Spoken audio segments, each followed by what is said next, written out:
Alright, good morning, motherfuckers. We here. We doing this shit. We playing some motherfucking Steins Gate. And knowing my luck, this game is probably gonna be either my worst playthrough or my best playthrough. So, depending on what, like, that is yet to be seen, so... Anyway, everything's all in order. I do have to disclaim, though, I am playing the PS3 version of the game because, one, the PC version flat out, for some god-awful fucking reason, doesn't work on Windows 11. So, I kinda had to pull this out of my ass and improvise. And unfortunately, this happens to be the thing I was improvising, so... Unfortunately, I have to stick with the PS3 version running on my emulator for the sake of, making sure that this stream gets to you in a timely manner.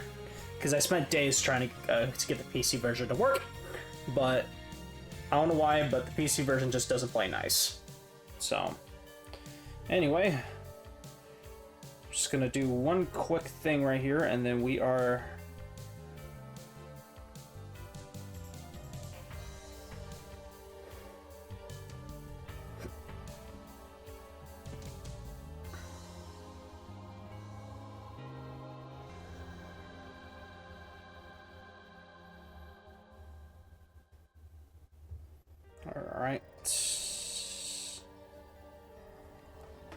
Alright, let's fucking do this shit.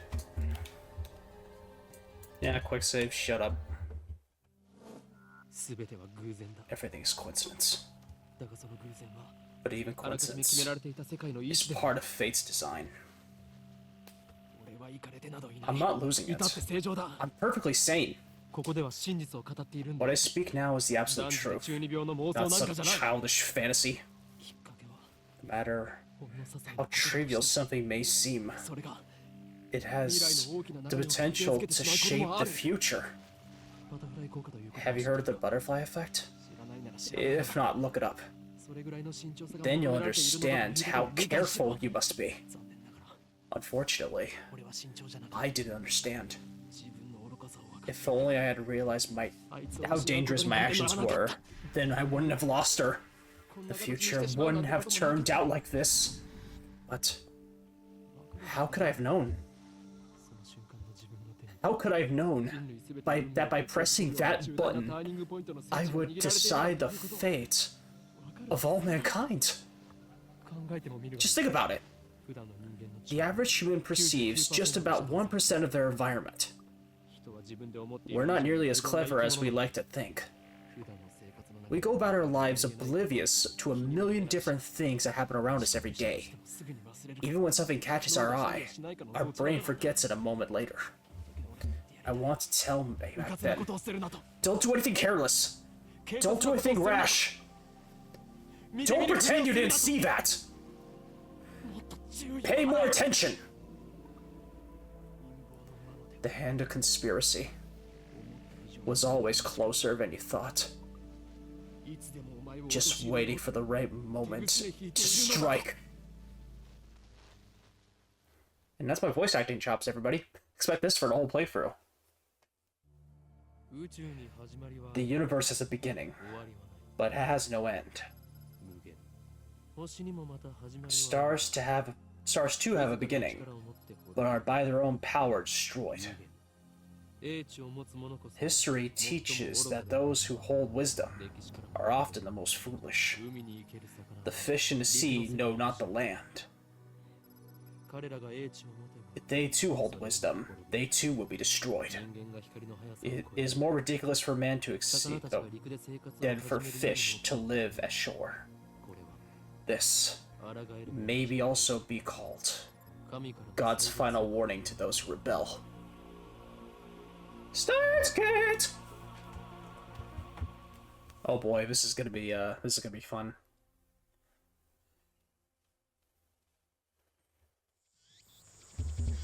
Just a Eduardo. Hey, what are you mumbling about? There's no sound from the phone against my right ear. Only silence. Let me get a drink real quick.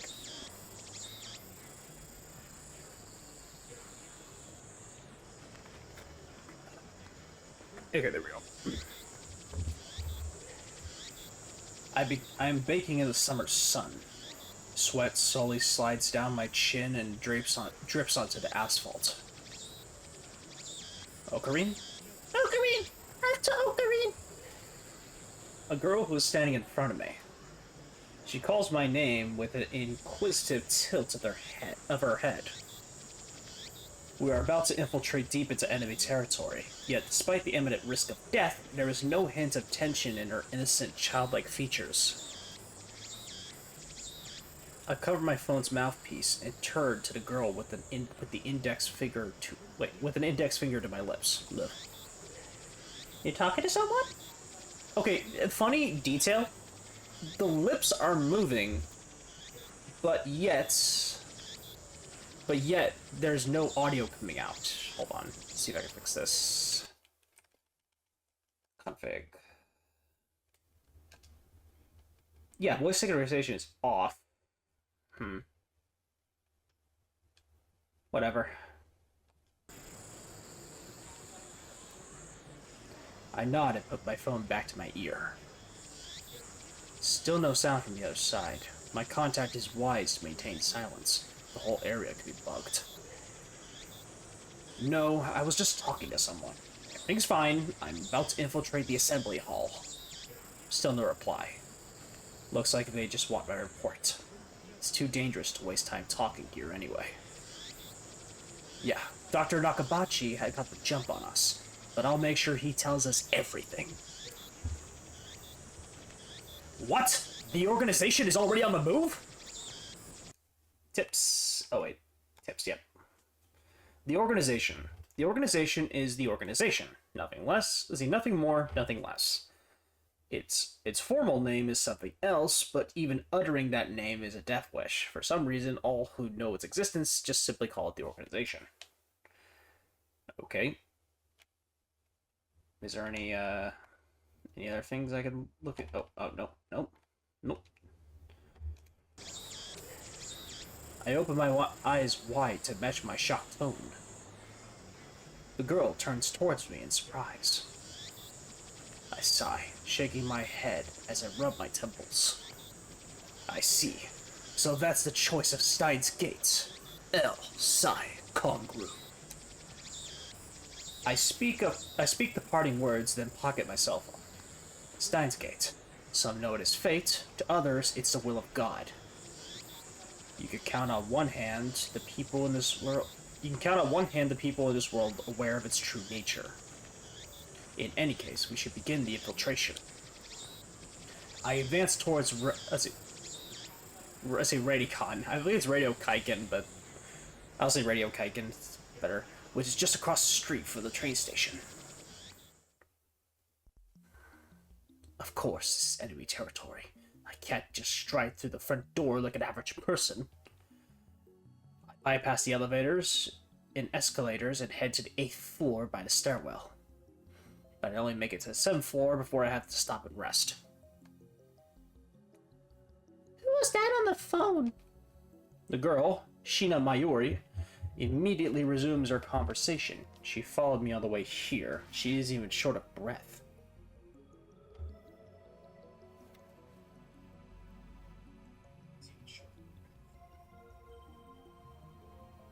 I kind of fucked it up. I, on the other hand, am gasping with air with hands on my knees. What a fun 8-story building would be so tall. I turn to Mayuri while wiping the sweat off my brow. Oh, wait. My stream's playing on my fucking... Okay, that's funny. That's funny as fuck. Okay. If I told you, I'd have to kill you. Oh, wow. Thanks, Ocarine.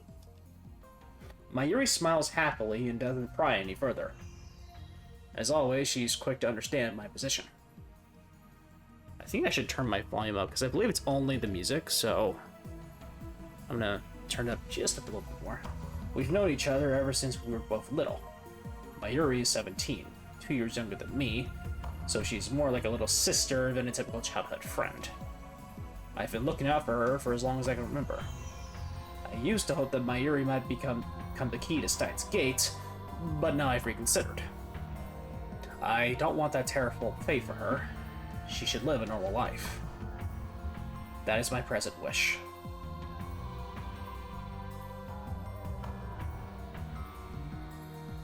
We continue to the 8th floor and enter the assembly hall. In front of us stands a cheap-looking stage with a podium and a sign reading Dr. Nakabachi's Time Machine Press Conference. Ocarine! Ocarine! Mayuri insists on calling me Ocarine, but it's not my real name, nor my code name. It's just one of those annoying nicknames people use. How many times do I have to tell you? Don't call me Ocarine! Huh? But I've always called you that. That was then. I have since become Hoin Kiyoma, the insane mad scientist hunted by the secret organization the world over. Okay, that was. But that's too hard to remember. In any case, Hoin Kiyoma is my true name.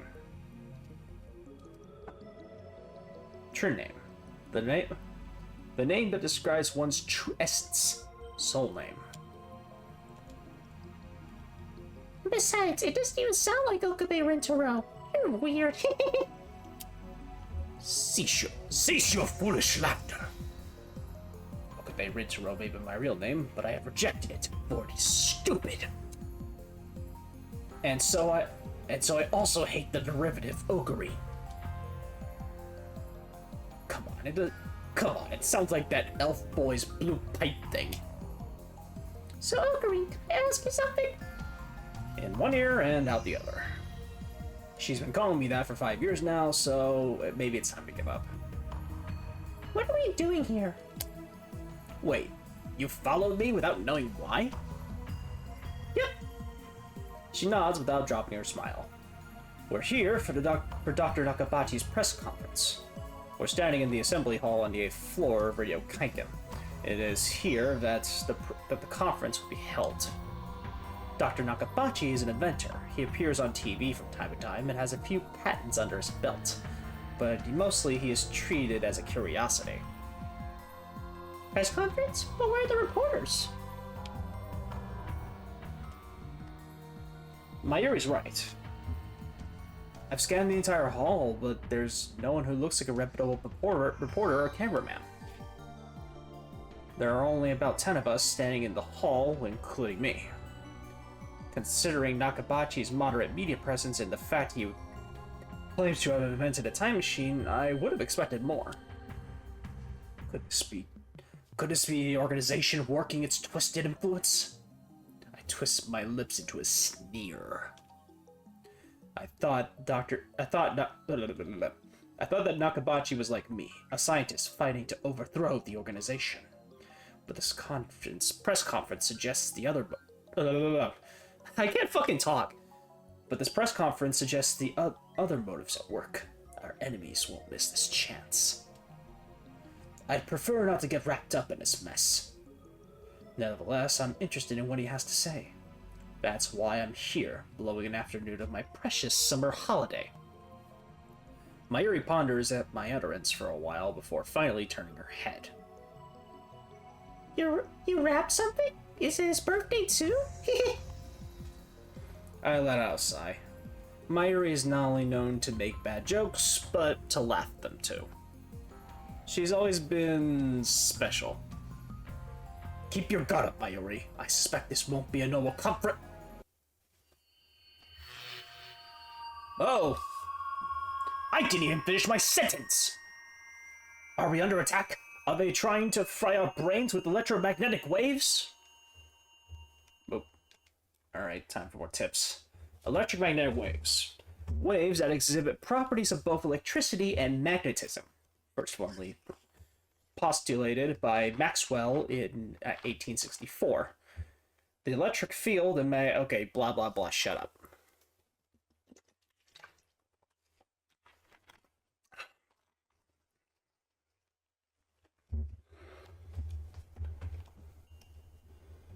Whoa!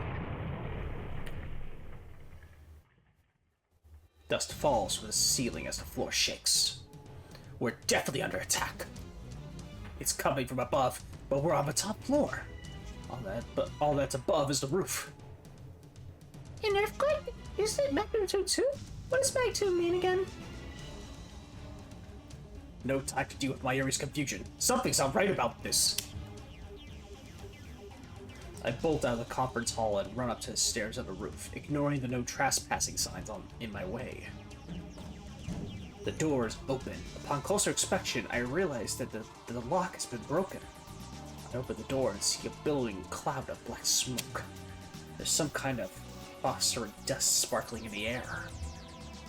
An explosion? I can't believe it.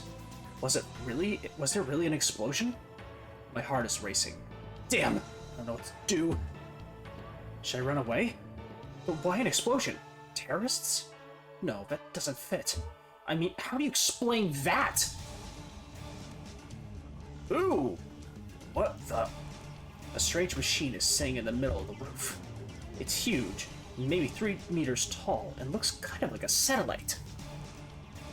Did that thing cause the shaking just now? Put it there. Was it Dr. Nakabachi? Is it part of his presentation?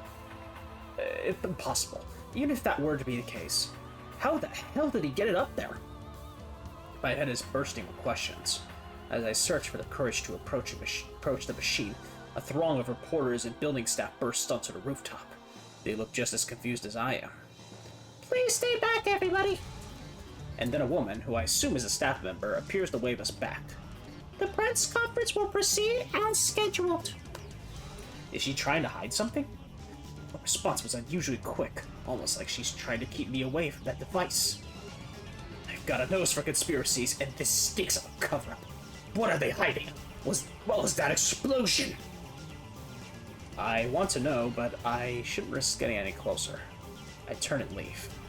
But not because I'm scared or anything like that. Staff members led us all back to the 8th floor. Mayuri is nowhere to be seen. She's not in the event hall either. I find her on the 7th floor.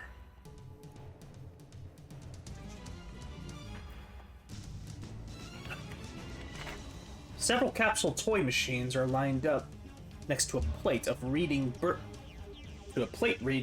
Birthplace of the Japanese PC. A vending machine that dispenses small toys at random. One cannot tell what the toy is before opening the capsule. I believe it's Gachapon or something like that. She's gazing upon them with a wistful look. I breathe a sigh of relief, then take out my phone. It's me. I've got a bad feeling about this. Something's happening, and I have no idea what it is. Yeah, I know. Don't worry. I won't do anything to jeopardize the mission. L. Sai Kongru. After I speak the words and hang up, I am able to wipe the sweat off my forehead. My sweat is cold. Half of me hopes something will happen. The other half fears the same thing. I put away my phone and look back at Mayuri. She's still staring at those capsule toys. She doesn't seem to be worried about the explosion at all. I can't decide if she's just level-headed or just airheaded. What are you doing? Well, I really want an Upa. Just as I thought. Mayuri points to a capsule machine, a sign in the front that says Rainet Kakaru 3D Character Doll Series. Oh. Wait. Was I supposed to get a tip here?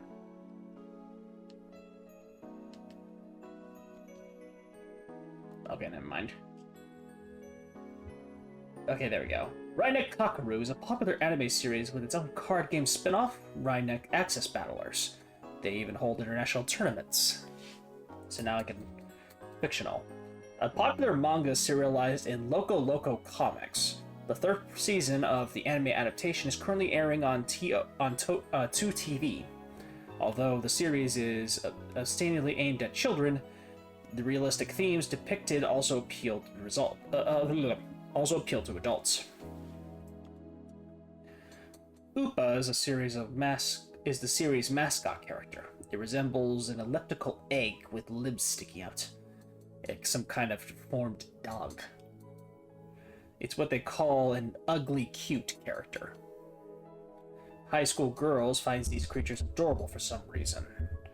Last year, an ugly frog character was all the rage. Its name escapes me, though. Hold on, let me, slight adjustment there. Okay, there we go.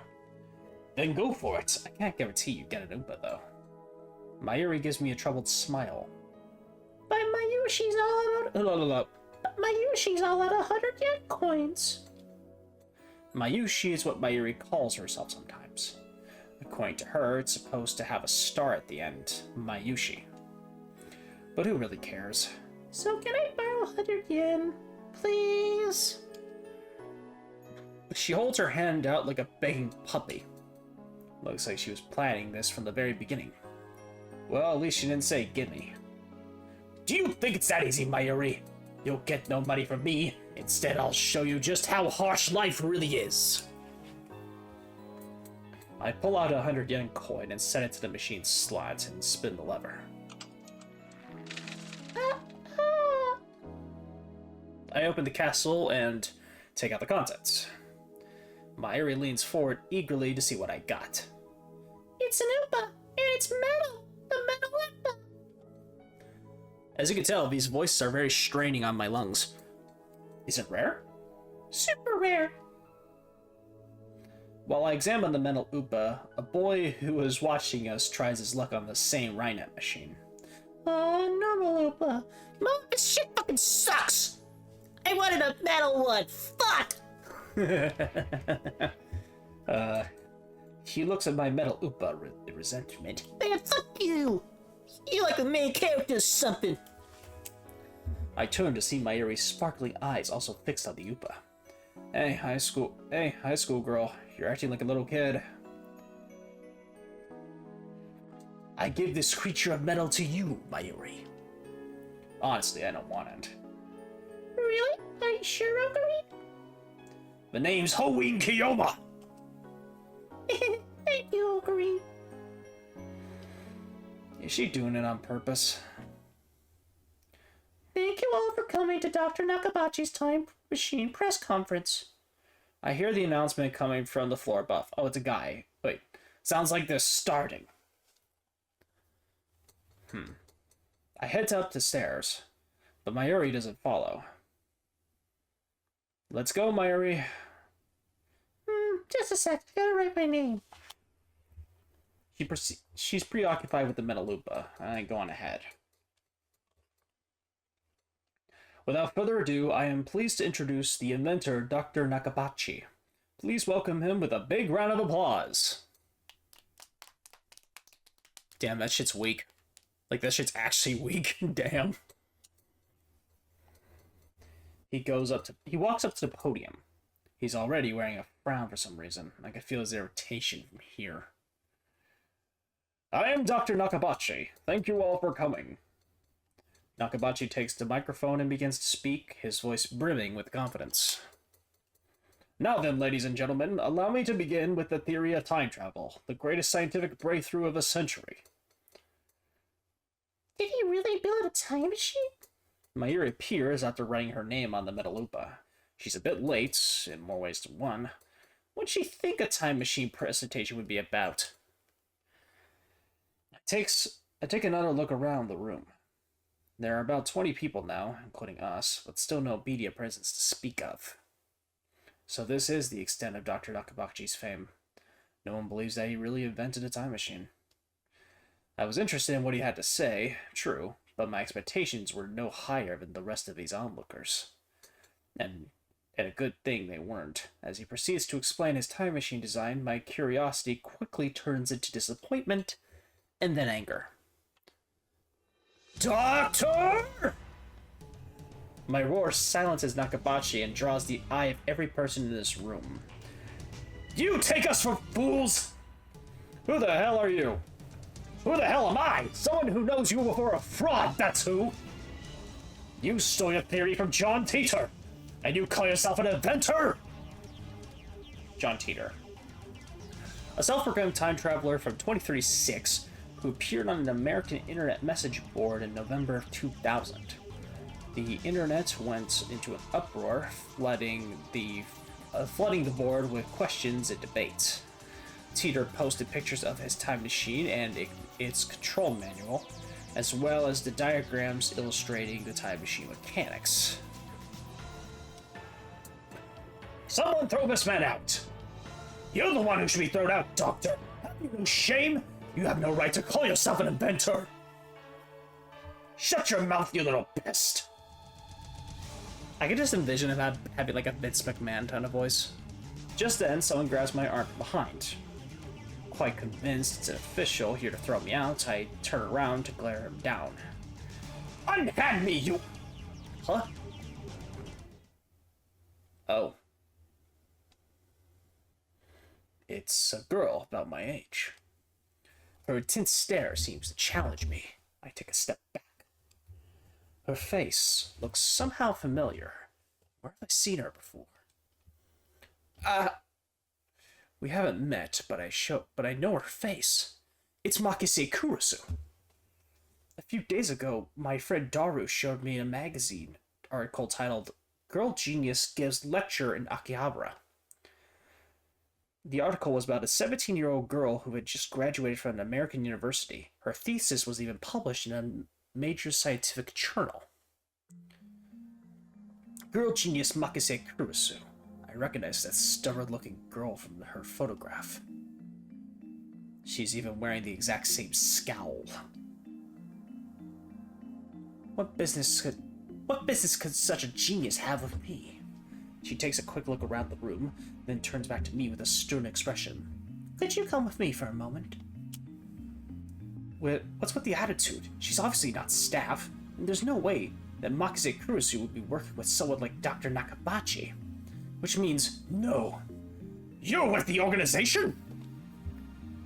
Huh? If their tendrils have gotten this far, then I've made a grave mistake. Stop fooling around and come with me. My outburst has already attracted too much attention. Nakabachi in particular looks like he wants to rip my head off. It must be mortifying to be exposed as a fraud by a bright young man like myself. Anyway, I mustn't draw any more attention to myself. If the organization gets wind of my presence here, it could endanger Mayuri, to say nothing of these ignorant civilians. I let Makise Kurisu lead me out of the assembly hall. Try anything and people I should notice. What will your superiors say then? What are you talking about? She glares at me quite fiercely at that. Attractive though she may be, there is no innocence in her eyes. A beautiful agent unmatched in cruelty. My heart beats in acceleration from the danger. Looks like chaos really does get my blood pumping. I just need to ask you something. What makes you think I'll answer? I know how the organization operates. What's with this organization stuff? Instead of answering, I take out my phone and put it to my ear. It's me. I've been caught by an organization agent. Yes, it's Makise Kurisu. She's a dangerous one. No, it's fine. I'll find a way to... Bitch, you took my phone! Kurisu suddenly snatches the phone from my hand. What skill? I didn't have time to react. What are you doing? Huh, your phone's off. Who were you talking to? Her eyes pierce deep into my soul. I quickly look away. She's good. Is she trying to attack my sense of identity in order to cause a mental break? For cover. This isn't enough to sway me. Your techniques don't work on me, but I'll tell you anyway.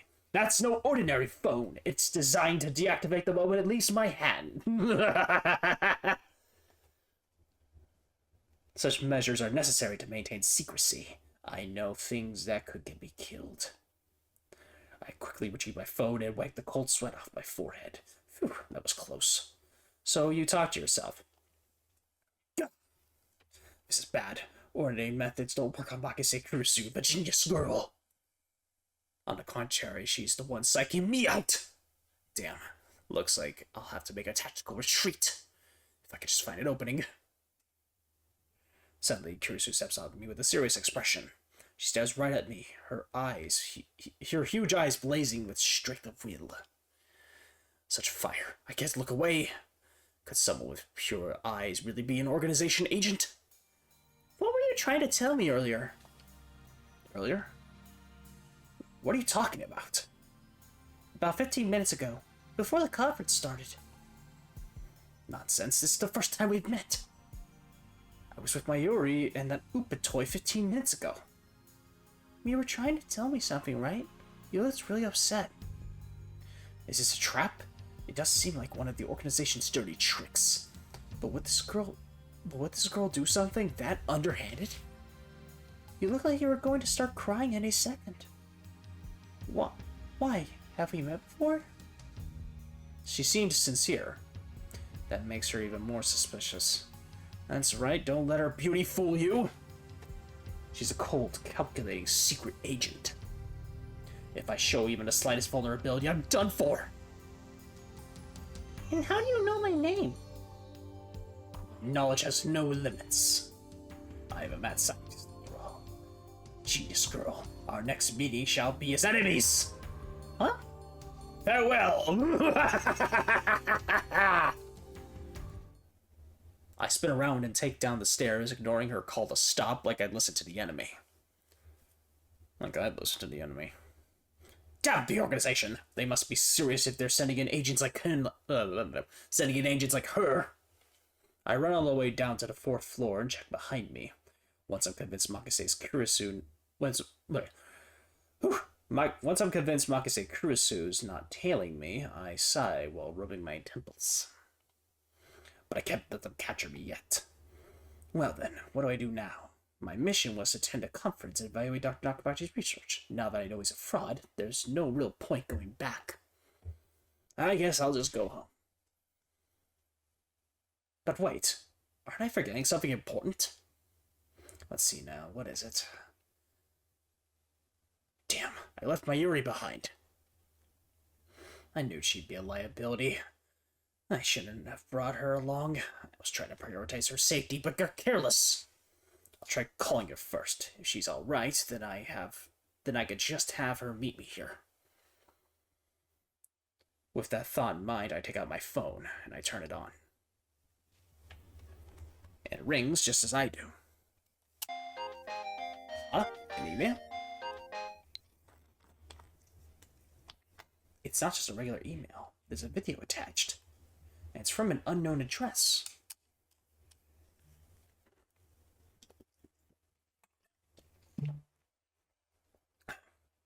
I open the video file with some trepidation.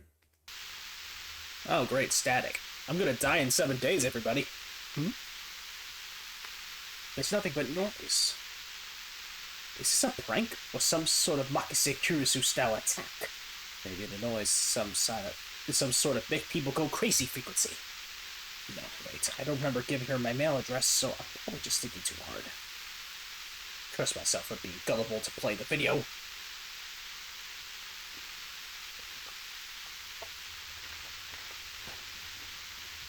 I have more pressing matters to deal with anyway.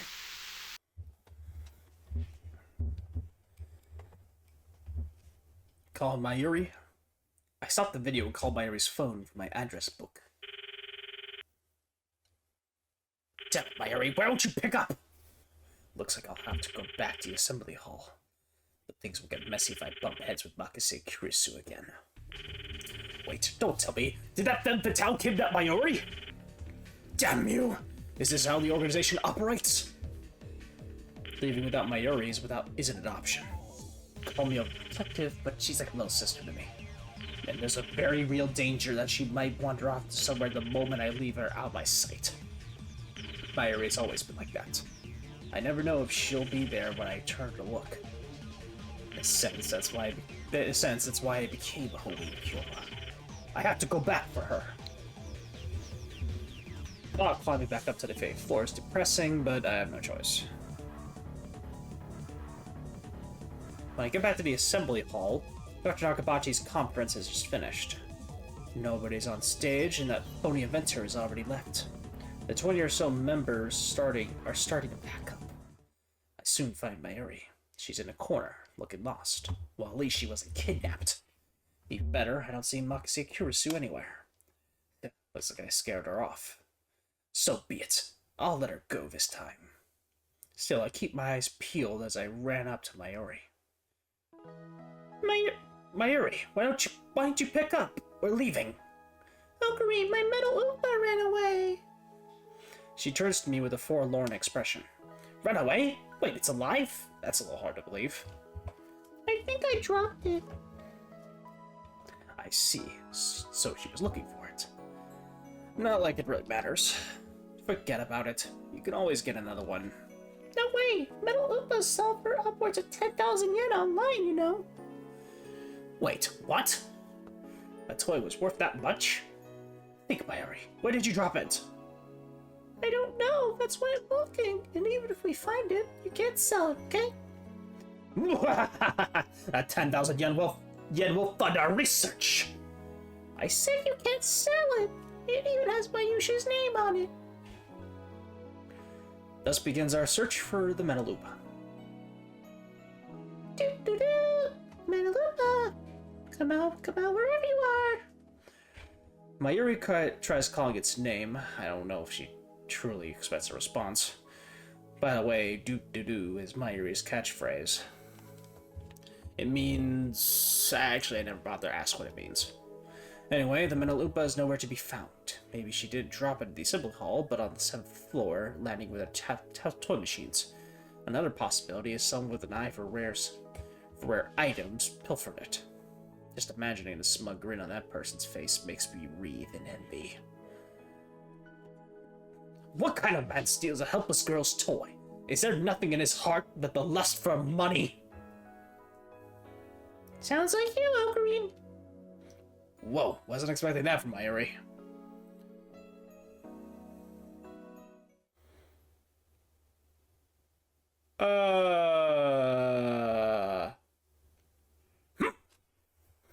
What was that? What was that scream? I think so. Only the presenter and a few other people are left in the assembly hall, including Mayuri and me. Less than half the audience remains. Everyone looks at each other anxiously, startled by the scream. Even I cannot suppress a shiver. First the explosion on the roof, now this. What's going on here? Mayuri squeezes my hand tight. Stay here, Mayuri. I take a deep breath, prepare myself, and head into the direction of the scream. The echoes lay me down a dark, empty hallway on the same floor. I'm pretty sure it came from around that corner. I crouch down and turn the corner slowly, keeping my eyes and ears peeled for any sign of danger. And there, at the end of the passage, I see it. There's something on the ground. No, someone. Motionless. Who is it? The clothes are familiar. It can't be. Damn! She dead! That bitch is dead! What? Makise Kurisu. Her face is turned away, but I know it's her. The imperative genius girl I just fought away 10 minutes ago is now face down in a pool of bright red blood. She's dead. No, but why? Suddenly I realized I was shaking. I want to run away. I shouldn't have come. This is wrong. Someone killed Makise Kurisu. There's no further explanation. Who would do such a thing? There's no one else here. Wah! I twist around in shock. Some other men have followed me, and every one of them is ghastly pale. They must have seen the body. Call the police! A man cries in panic. At this, everyone else starts screaming and running away. I follow them, of course. There's absolutely no reason to stay here.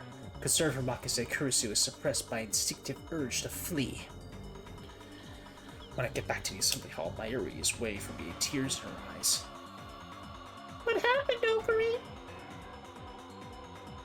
We're leaving! I grabbed Makise's hand, Mayuri's hand and run.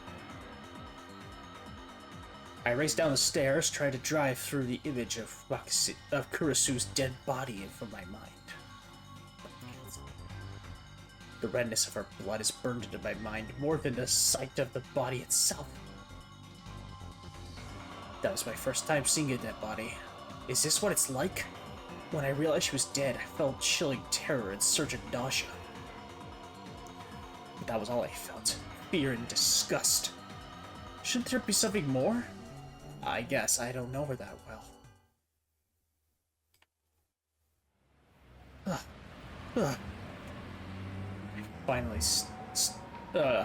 stop once we get out of the main street, Choadori. Dori is used here as a suffix meaning street. Makes sense. My chest pounds. My breathing labored from running down the stairs at full speed. Hey, what happened? You look really pale. Mayuri doesn't seem to comprehend this situation. I guess it's because she didn't see the body. She's not even breathing hard. She looks slow, but she's actually pretty fast on her feet. Someone died. Eh?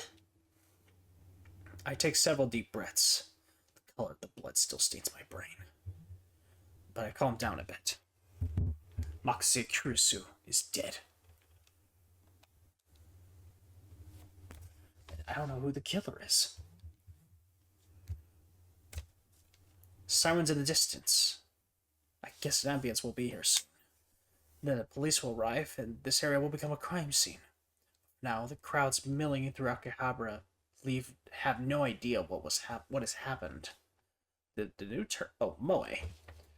A word used to describe the character traits that are cute or endearing. It includes flaws such as glasses, clumsiness, and dizziness. Also can be used to refer to the culture of entertainment centered around characters who possess such traits, pronounced moe.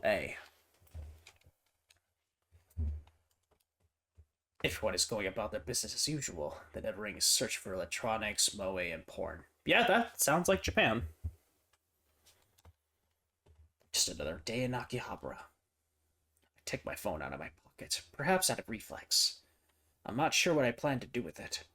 Oh, I know. My friend Daru. I'll tell him what happened just now, since he knows about Makase Kurisu. I suppose it might be disrespectful to the victim, but my adrenaline is pumping.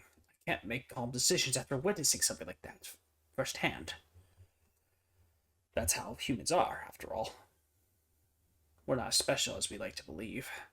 At the end of the day, we're nothing but dirty, slime-like flesh. Our souls fester like semen left to rot in the womb. That is fucked up imagery. Okay. That's how we humans are. While wallowing in a big angst, I begin to type on my phone. Trouble. Someone stabbed Makase Kurisu. Looked bad. I hope she's okay. Someone stabbed Makase Kurisu. Don't know who. Looked bad. Hope she's okay. I don't know if she was stabbed. It just seemed like the most logical explanation given the amount of blood and the absence of a gunshot. On the other hand, I didn't write that she was dead, even though I'm pretty sure she was. I can't exactly explain why I didn't. If I had to say, I guess I felt like writing it down would set it in stone. It might make me feel guilty as well. Thought brings a smirk to my face, and it's not like I'm the one who killed her. Why should I feel guilty?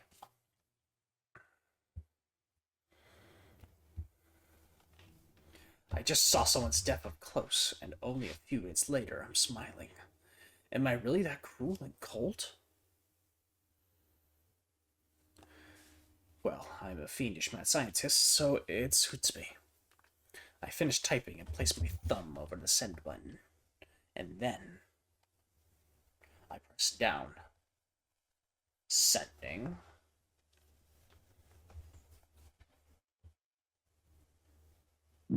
Uh-oh! Ah! The animal kicked in! Ah!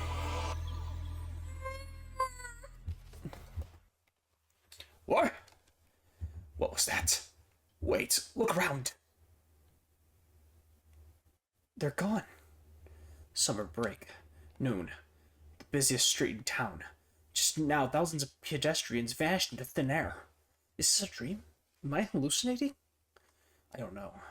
But they're gone. I saw them vanish with my own 2 eyes.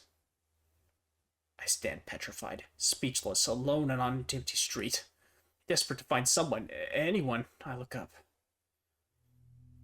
There, at the top of Radio Kaiken, sticking out from the 8th floor event hall we just were,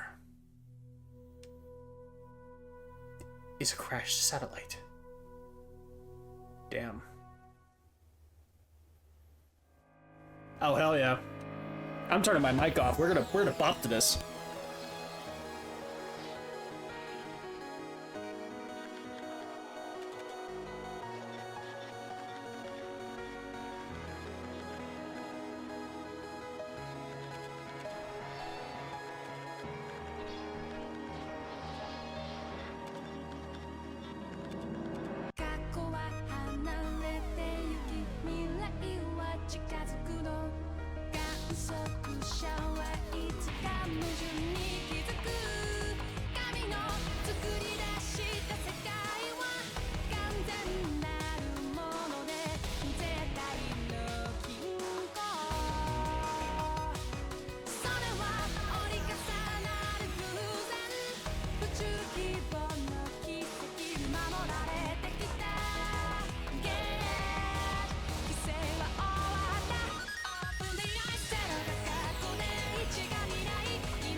See, that was a fucking bop. Good shit. Time travel paranoia.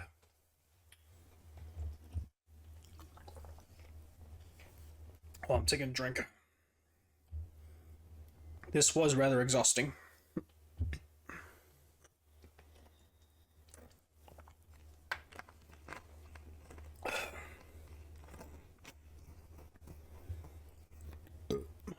Okay. Hey you, can you see us? Why won't you answer? I'm asking you a question. Yes, you on the other side of the monitor. Yes, Chad, I'm fucking talking to you, bitch. Your silence always strengthens my hypothesis. I suppose that, from your perspective, it appears that we are the ones on inside the monitor. Well, but that's where you're wrong. For it is you who are inside. Your reality is nothing but lies and shadows. Naturally, that includes you, too. True reality is on this side of the screen. Don't believe me? I don't blame you. Few are those who can handle the truth. But no matter, I shall speak in simpler terms, easy enough for even you to understand. This is the Future Gadget Laboratory. I located in Akihabara District of Tokyo. We call it simply the lab. Our purpose is to shatter the system and plunge the world into chaos. Let's see the system. The system is the means by which the organization maintains its grip on humanity. Its full scope is too vast to comprehend, but suffice to say that the system gives the organization influence over government, religion, media, culture, and science worldwide. Most people don't even know their lives are being controlled by the system. Sorry, acid reflux. Okay. Really? You shouldn't do bad things, Ocarine. Quiet! I'm a mad scientist, remember? From the station, head down Chudori until you reach Sunichiro Station. Then take a left onto Kuramabashi Dori. In the alley before the traffic light, you'll find the run-down Oyahama building. The lab is on the second floor. On the first floor is a store of ill repute called the Brawn Tube Workshop. You can't miss it. It deals exclusively in CRT monitors of all things. Can you imagine? Even in the heart of Akihabara's electric town, the demand for CRTs is practically non-existent. But the proprietor of the Brawn Tube Workshop, Tennoji, is also the owner of that building. This is how we can afford to maintain his ridiculously niche hobby shop even as land value continues to rise. He may seem rough sorts, but he is no match for my charisma. Now the second floor is mine for next to nothing. I digress. The Future Gadget Laboratory is currently experiencing a severe shortage in manpower. We welcome dedicated scientists from all fields to apply. At present, our researchers are... Agreed. You gotta say lab members, not researchers. Our laboratory members, are 3. I am the founder of Future Gadget Lab number 001, the insane mad scientist Hoin Kiyoma. Green is cuter, though. Next, we have our resident cosplayer, and only female lab member 002, Shina Mayori. Call me Mayushi. I like making costumes more than wearing them. And last, we have our resident super hacker, Lab Mem 003, Hashida Itoru. Stop calling me that. It's super hacker. Duh. Here at the Future Gadget Laboratory, we devote ourselves to the art of innovation. For details, see our lab's homepage. Our top priority, of course, is to develop weapons for the war with the Dark Dominion, but that research has spawned a number of offshoot inventions. In fact, that's all that spawned.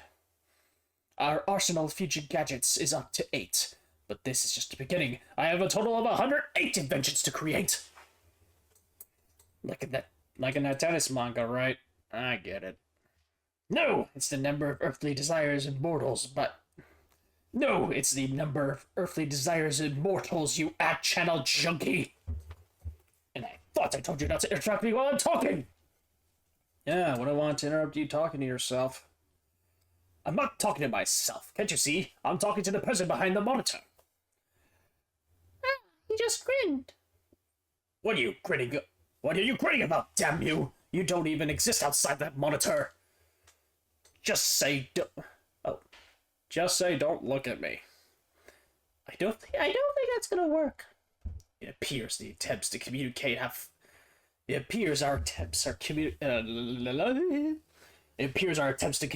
failed. It's sad to see someone so deeply in denial of reality.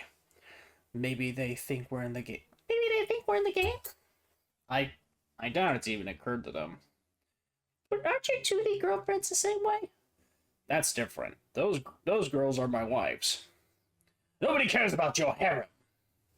But Mayushi touched up on a very interesting theme, you know. But Mayushi touched up on a very interesting theme, you know. What if we're actually just characters in a game? Any way we can know for sure?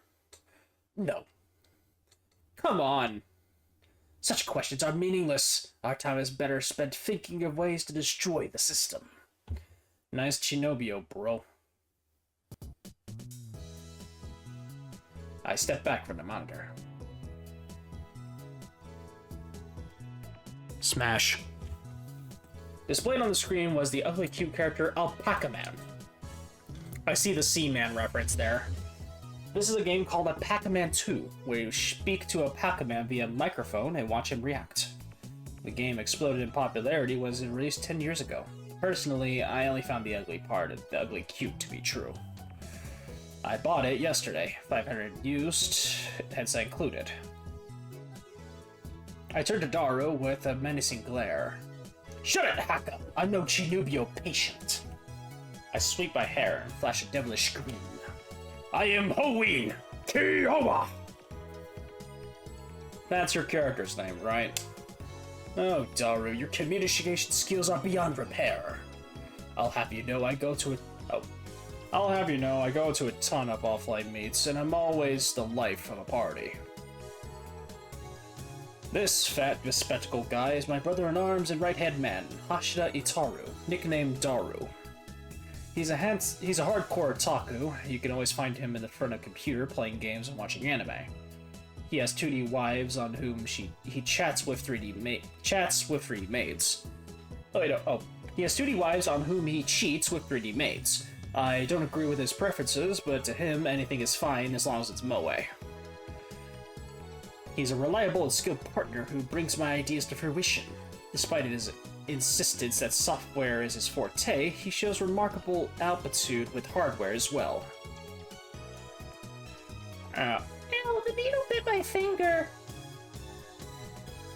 Over here, nursing a pricked finger, we have Shina Mayuri, a 17-year-old high school student, if you could believe it. I've known her since we were both small. She's also an otaku, nowhere near Daru's level though.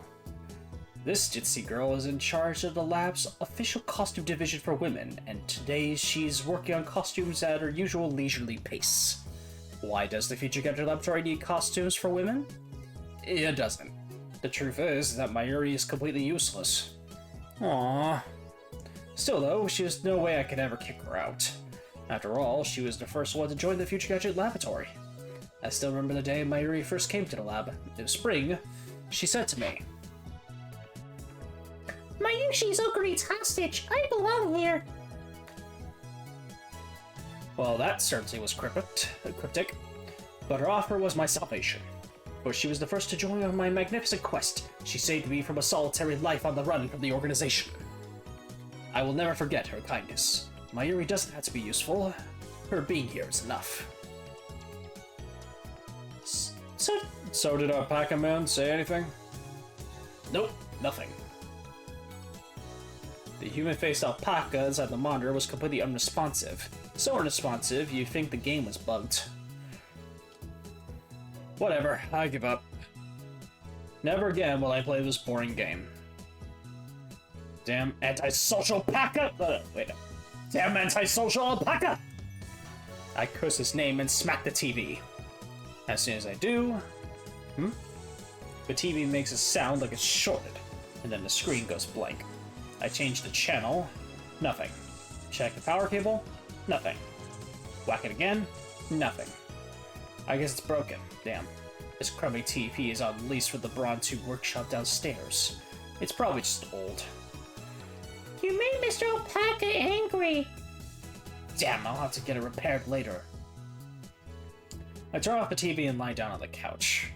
I'm fed up with the humidity of Japanese summers.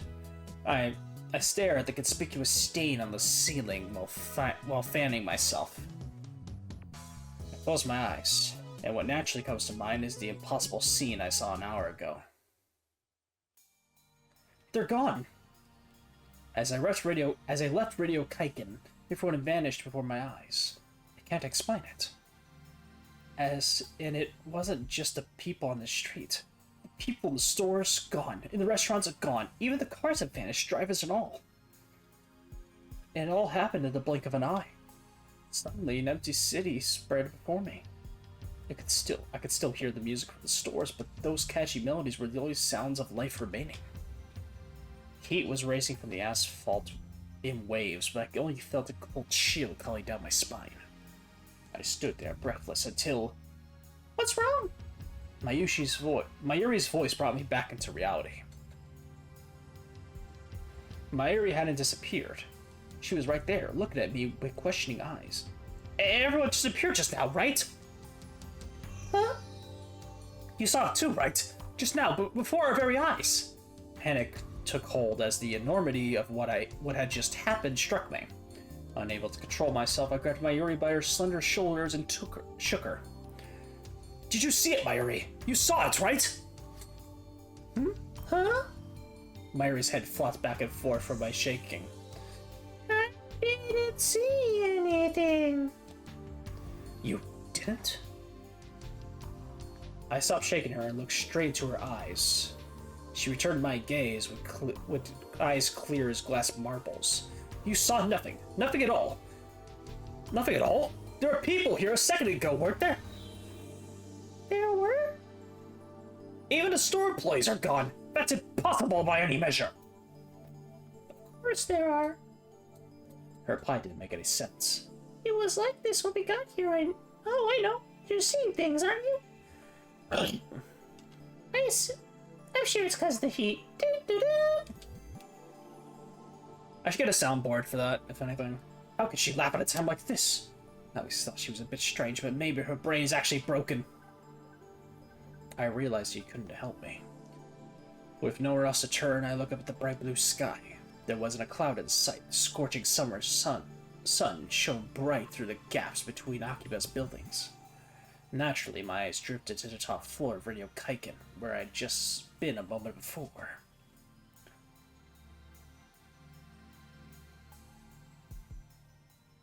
There it was, an enormous machine, like some kind of satellite, embedded on the roof where the building were.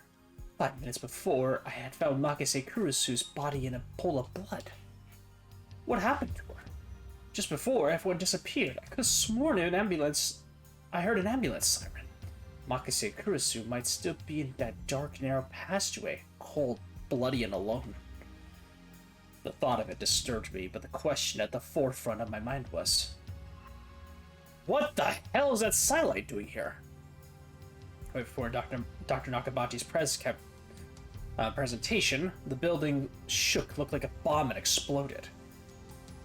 The roof door lock had been broken, and beyond it, someone had placed a satellite-like machine, shrouded in smoke and glowing dust. When I first saw it, the satellite was on the rooftop. That's not where I'm seeing it now. The satellite has penetrated the top floor of the building, obliterating it from the room where Dr. Nakabachi's press conference where it had been held. It must have fallen out of orbit without burning up the atmosphere somehow. I knew it. It was crazy, but what other explanation could there be? The real question was, when did that happen? Mayuri, about that satellite. Yep, what a surprise, huh? What do you mean? What was the surprise? It made a huge kaplow sound. A huge kaplow.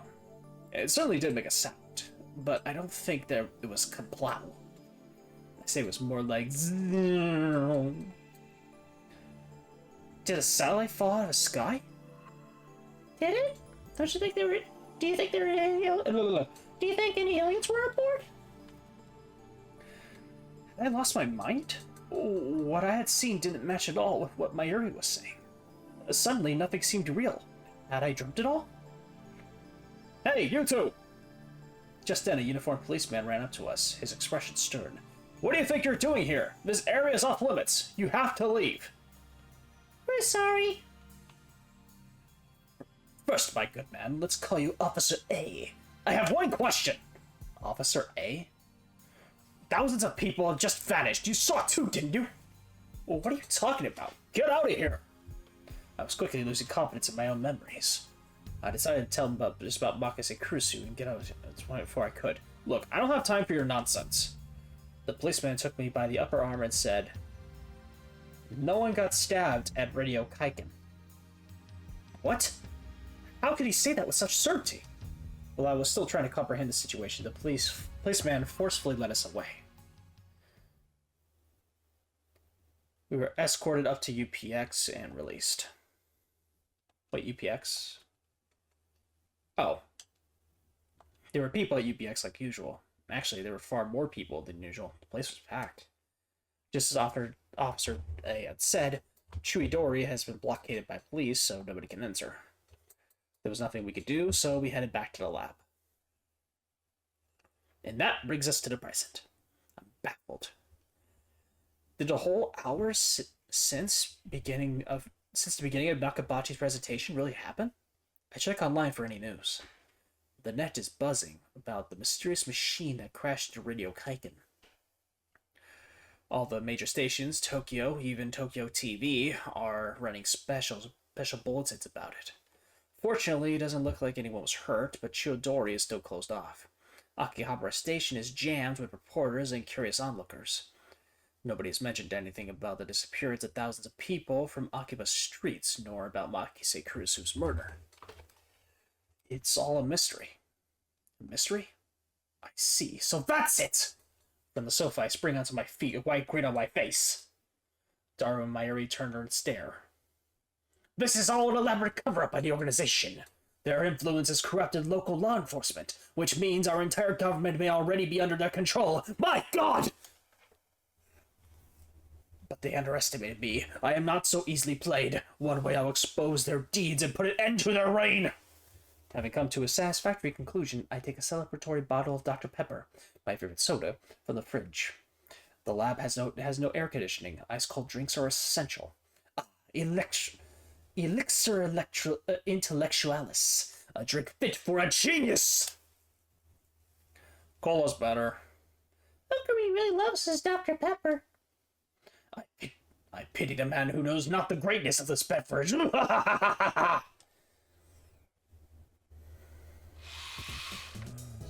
Step through the curtain, dividing its center, and you'll enter the heart of the Future Gadget Laboratory, the development room.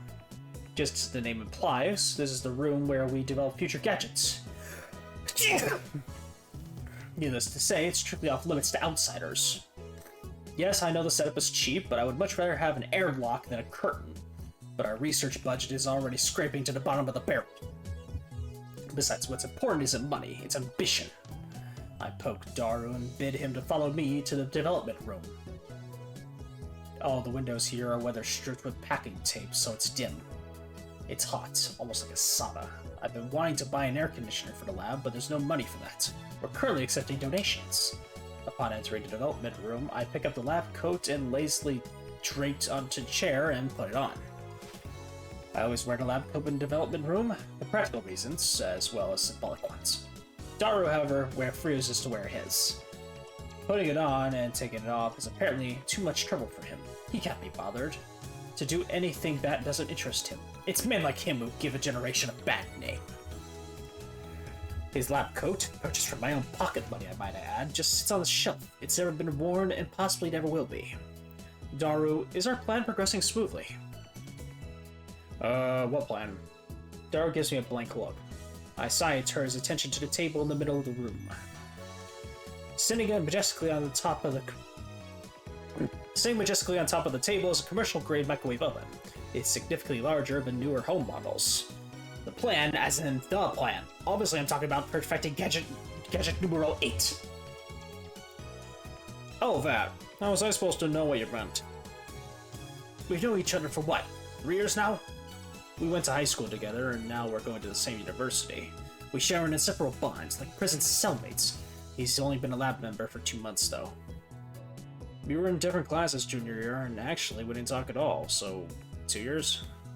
Details! The point is, we've known each other for a long time. I expect you to keep up with me here. Nope. Not gonna lie, I kinda want to screenshot that.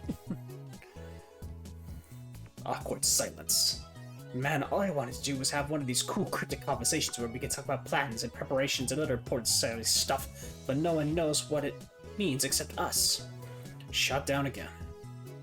So are we any closer to figure out what's wrong with gadget number 8? Not yet. So far, the Future Gadget Laboratory has completed a total of 8 inventions. As I explained to a Pac-Man, the lab's primary goal is to develop weapons for the war against the Dark Dominion, led by the organization that rules the world from the shadows. At present, we haven't completed any inventions of that sort. On the contrary, we haven't figured out what we should make. But along the way, we managed to create some ingenious future-ish gadgets as a byproduct of our research. It is a fundamental truth of science that great inventions are often created by accident. In other words, serendipity. Allow me to introduce our glorious future gadgets. Hold on a sec, I'm gonna get a drink.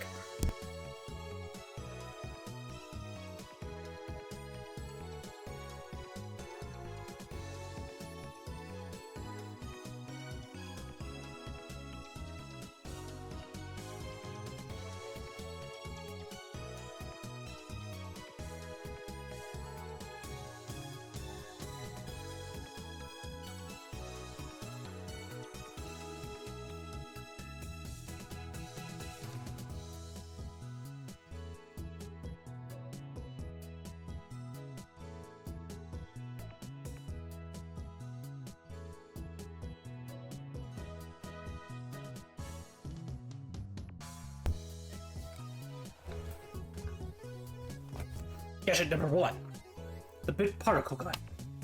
Gadget number 2, the bamboo helicam. Gadget number 3, could this be Aura? Gadget number 4, Mode Snake. Gadget number 5, once again, oh my god. Gadget number 5, once again I've made a worthless object by Gammon. Gadget number 6, the Sialoom Saber. Gadget number 7, Ghost in a Ball. They can all be seen on the website Daru made. So feast your eyes upon the product of a mad scientist's genius.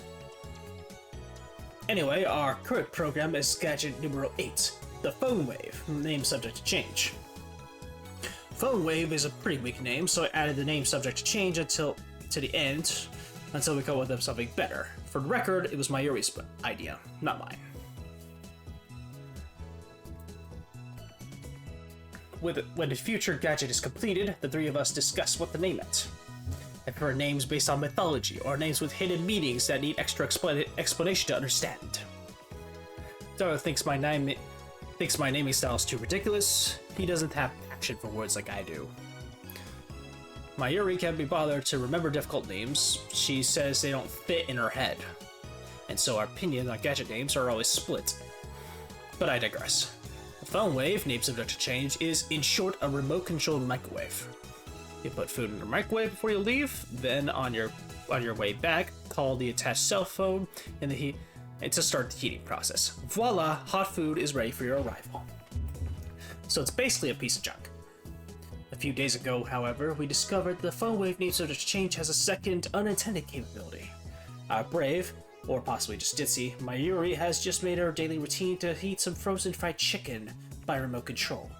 Long story short, she was defrosting her beloved juicy chicken number 1, as usual, when the unexpected happened.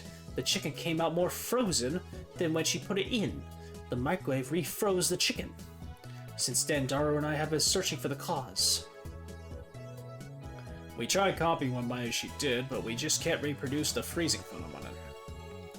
And then we tried to freeze a banana, but it turned out really weird. I just don't get it.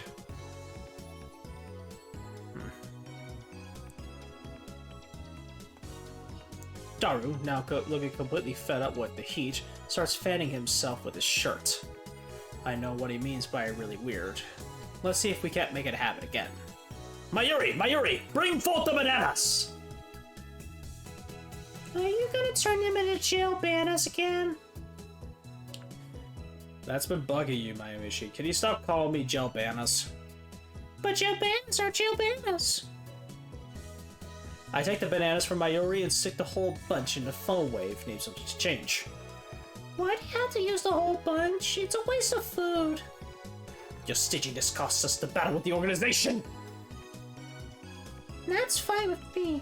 Mayushi's always buys the bananas, and now Mayushi can't eat a single one. Next time we'll only do one banana. But I already put the whole bunch in, so I can't ignore her hunger complaints. The Phone Wave needs such a change is simple to use. It's a microwave with a phone taped on. The number is already in the address book, I just need to call the wave. Now where did I put my phone? I checked my pants and coat pockets. Now where did I put my phone? Oh, there we go.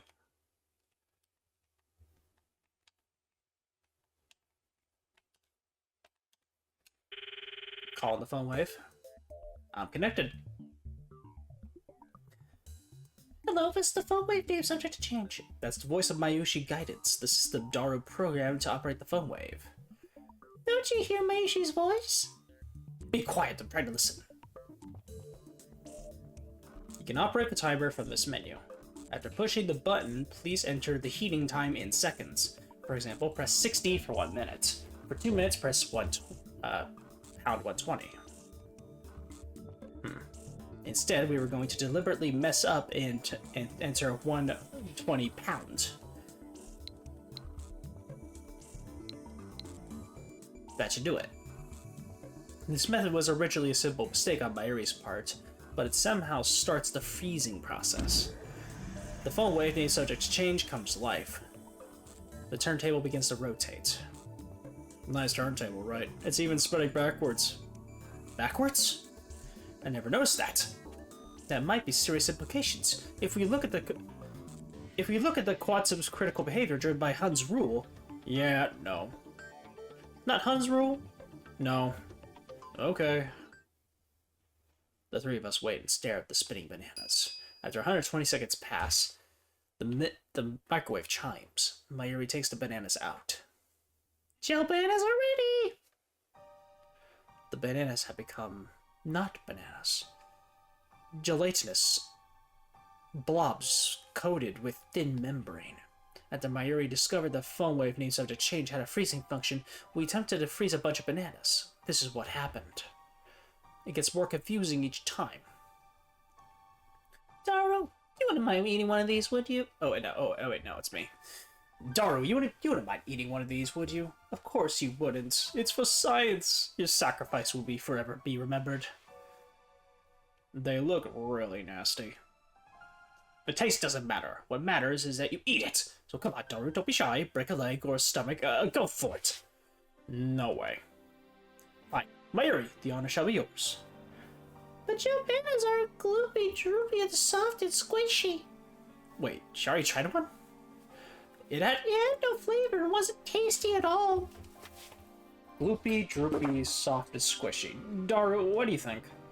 Soft and squishy bananas. Soft and squishy banana. Oh no.